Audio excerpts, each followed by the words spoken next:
정소성 문학전집 29 대하 장편소설 소설 대동여제도 1 작가의 말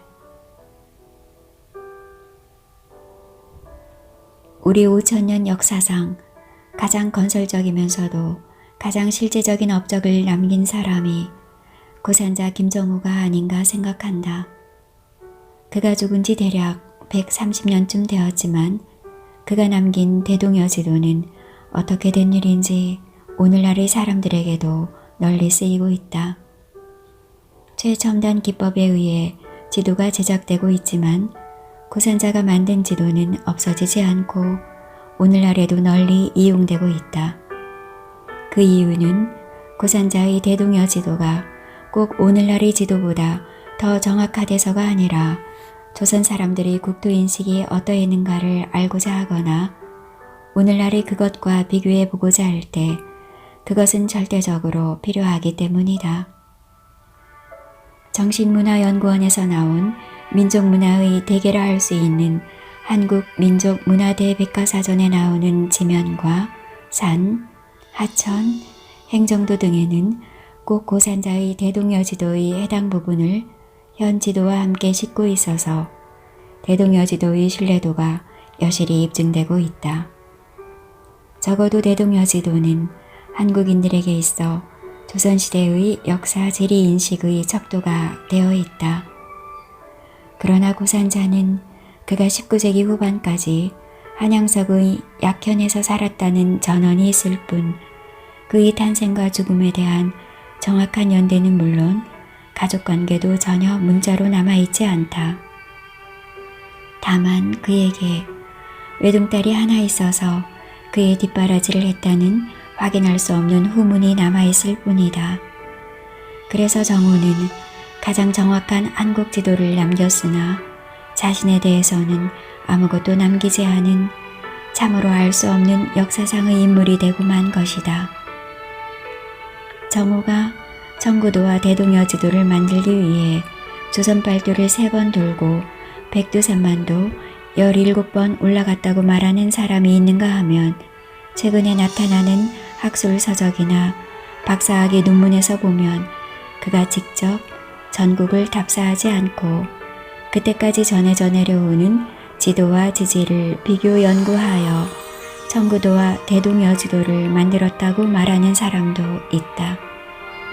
그러나 대동여지도를 엄밀히 검토해보면 직접 가보지 않고서는 도저히 알 수 없는 여러 가지 사항들이 부지기수로 담겨져 있음을 알 수 있다. 다른 사람의 지지나 지도를 비교 연구함으로써 다다룰 수 있는 국토인식에는 한계가 있는 것이다. 즉, 청구도나 대동여지도가 직접 답사에 의한 것이 아니라고 한다면 그것에 실려있는 모든 사항들은 어디선가 한 번은 기재되었거나 기록되었다는 말이 된다.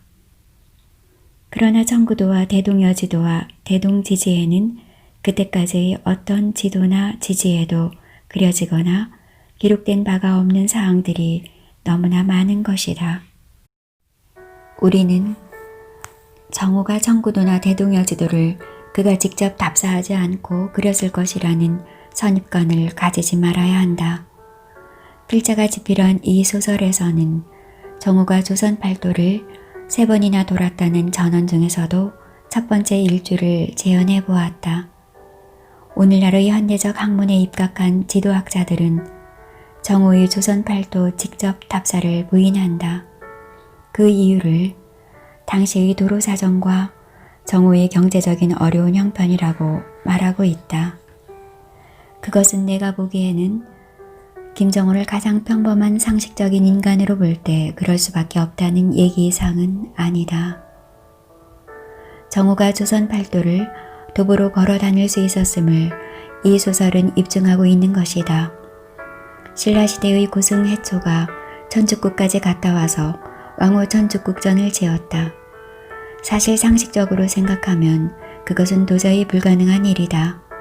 해초는 무엇을 먹고 어떻게 걸어서 히말라야 산맥을 넘고 고비 사막을 건너 그 열사의 인도까지 갔다 올 수가 있었을까? 우리는 상식적으로는 도저히 납득이 가지 않는다. 뭔가를 이루고자 하는 너무나 절실한 마음과 그것을 뒷받침하는 확고한 신념이 있을 때 위대한 인간은 그것을 기어코 이루고 마는 것이다. 정오의 업적은 무엇보다도 행정도를 근대지도 개념인 대축적도로 한반도를 원형 가깝게 그려냈다는 사실이다. 이때까지 거리 개념이 불확실하던 9년도나 전 근대적인 전래지도를 수집하여 비교 연구한 결과로 청구도와 대동여 지도를 만들었다면 정오는 절대로 오늘날의 지도 모습과 별로 다르지 않은 대동여 지도를 만들어내지 못했을 것이다. 이 소설은 정오의 1차 답사를 따라가는 형식으로 기술되어 있다. 정오의 고향은 황해도 은율고을인데 은율에서 그는 황해를 거쳐 강화도 마포로에서 약현으로 들어온다. 한양에서 그는 당대의 젊은 소장 실학자들인 최한기와 신원, 최성환 등과 사귄다. 그러다가 그는 국토의 정확한 모습을 그려내기로 작정하고 의주대로, 압록강 소왕, 백두산 등반, 두만강 순항, 서북로인 서수라대로, 한양, 구영남대로, 삼남대로, 영남대로, 남해 항로, 제주해로, 서해 항로, 길을 도보로, 그리고 바다에서는 배를 타고 1차 답사하는 데 성공한다. 약 2년 반이 걸린다. 이 소설은 이 2년 반의 여정을 그리고 있다. 김정호의 대동여지도를 소설로 써보기로 하고 실험한 지 10년여.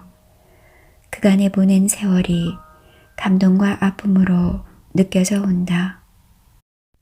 고산자가 틀림없이 서적과 전래지도의 비교 연구에 의해서가 아니라 직접 도보 답사에 의해 대동여지도를 만들었으리라는 신념을 가지고 나는 비록 한반도의 절반 남쪽이었지만 무수히 많은 데를 돌아다녀 보았다.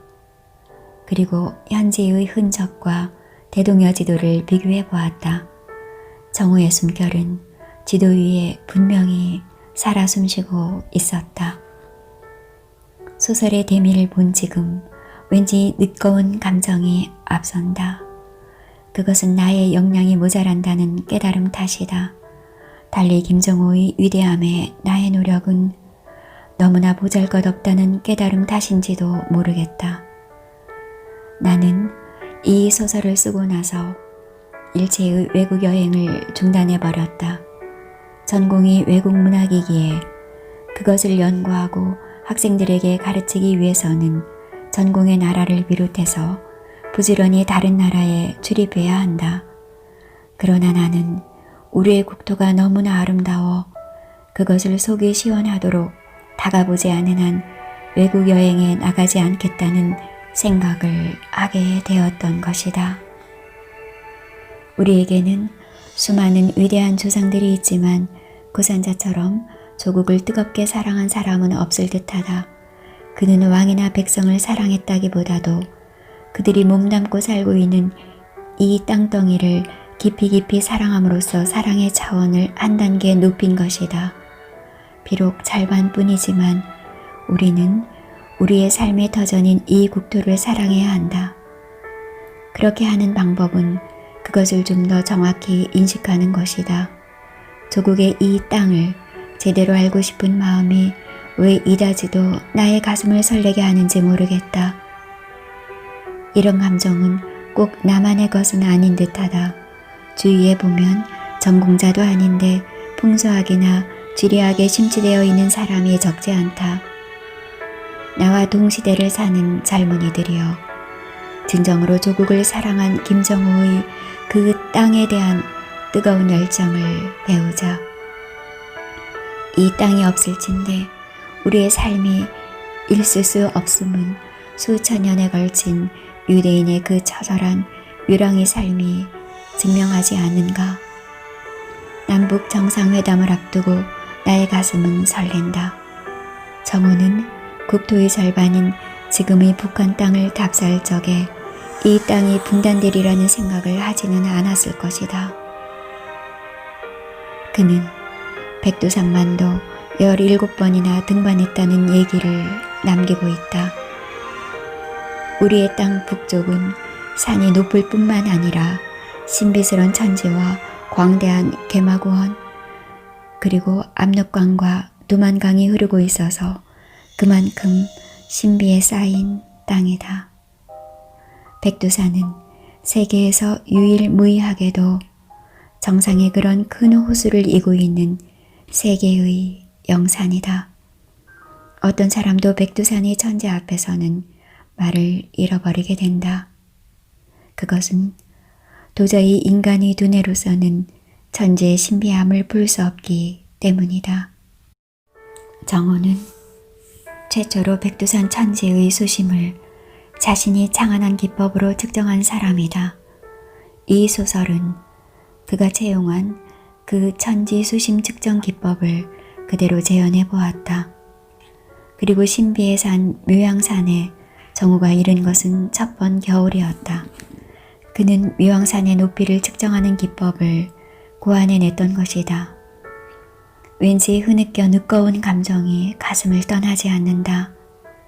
김정호, 백두산 천지, 그리고 조선 360여 고을, 그 많은 역촌, 산, 호수, 강, 성, 제, 원, 정자, 사찰, 진보, 봉수, 능, 창고, 능참, 고도 등의 모습이 눈앞에 어른거린다. 독자 재현에게 졸작을 내미니 다소 두렵다. 그러나 김정호와 같은 위대한 인물을 그나마 정성껏 그렸다는 자부심으로 부끄러움을 애써 무릅쓴다. 1994년 7월 한남동 단국대 연구실에서 정소성.